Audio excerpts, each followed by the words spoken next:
देखिए आज क्वेश्चन कर रहे हैं NCERT maths class 7th exercise 4.2 से इसका fourth number. The fourth question is solve the following equation. आपको इक्वेशन सॉल्व करनी है। ठीक है, देखो बेटा यहाँ पर इसके 3 पार्ट तो हम पहले ही कर चुके हैं, मैंने दोनों तरीके से बता दिया था। ठीक है, डी पार्ट देखिए, इसको भी समझा दूंगी बेटा, आपको दोनों तरीके से ही बता दूंगी। ठीक है, यहाँ पर डी पार्ट देखिए, -p/3 इज इक्वल टू 5 दिया हुआ है। ठीक है, यहाँ पर हम जो ऊपर हमने सवाल किए हैं, हमने उस टर्म्स में कैसे पैटर्न फॉलो किया है। देखो यहाँ पर अपॉन में है, सो यहाँ पर बोथ साइड्स को मल्टीप्लाई किया हमने 3 से। ठीक है, जो नंबर नीचे लिखा है उसी से मल्टीप्लाई किया। ये तो हमारा एक पैटर्न है जो हम बाकी सारे सवाल में करते आ रहे हैं। ठीक है, सो यहाँ पर देखो वो वाला पैटर्न नहीं लिया मैंने, दूसरे तरीके से करा दिया। इसको p/3 दिया है आपको, सो -p तो लिख लिया बेटा यहीं पर। ठीक है, जब ये थ्री इधर डिवाइड में है तो ये 5 के पास जब जाएगा तो ये मल्टीप्लाई हो जाएगा। ठीक है, सो ये जब उधर शिफ्ट होगा तो मल्टीप्लाई हो जाएगा। -p एज इट इज लिख लिया, ये 5 है और ये 3, 5 भी लिख लिया एज इट इज, ये 3 को हम उधर शिफ्ट करेंगे तो ये मल्टीप्लाई में हो जाएगा। 5 3 हो गया 15।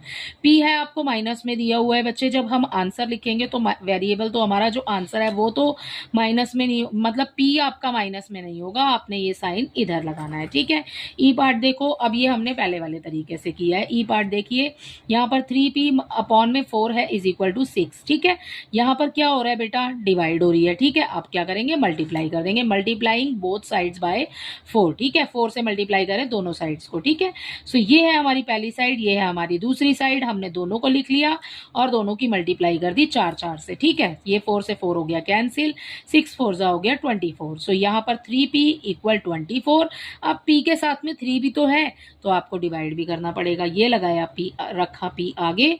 ठीक है, p की वैल्यू निकाल रहे हैं, ये अपॉन में आ जाएगा 3, 24 आ जाएगा ऊपर, कैंसिल कर दो, p की वैल्यू 8 हो जाएगी। ठीक है, अगला देखिए, यहाँ पर f, इसके f पार्ट में आपको दिया है 3s इज इक्वल टू -9 दिया है। ठीक है, अब देखो डिवाइडिंग बोथ साइड्स बाय 3 से डिवाइड हो जाएगा, क्योंकि यहाँ मल्टीप्लाई हो रहा है तो यहाँ डिवाइड करेंगे। ठीक है, दोनों को सेम लिख लिया, दोनों के अपॉन में 3 लगा दिया। ठीक है, कैंसिल कर दो, 3 से 3 तो हो गया कैंसिल, क्या बच गया, s बच गया।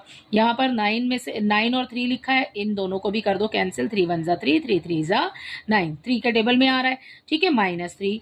अगर हम इसको दूसरे वाले तरीके से करते तो कैसे करते, हमें ये वाली लाइन लिखनी नहीं पड़ती, हम ये वाला s को लेते आगे।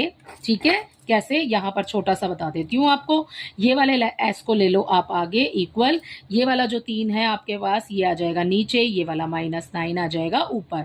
ठीक है, हमने ये वाला पैटर्न फॉलो नहीं किया, हम इस तरीके से करें, 3 1 जा 3, 3 3 जा 9, s की वैल्यू फिर भी आपके पास -3 ही आएगी। ठीक है,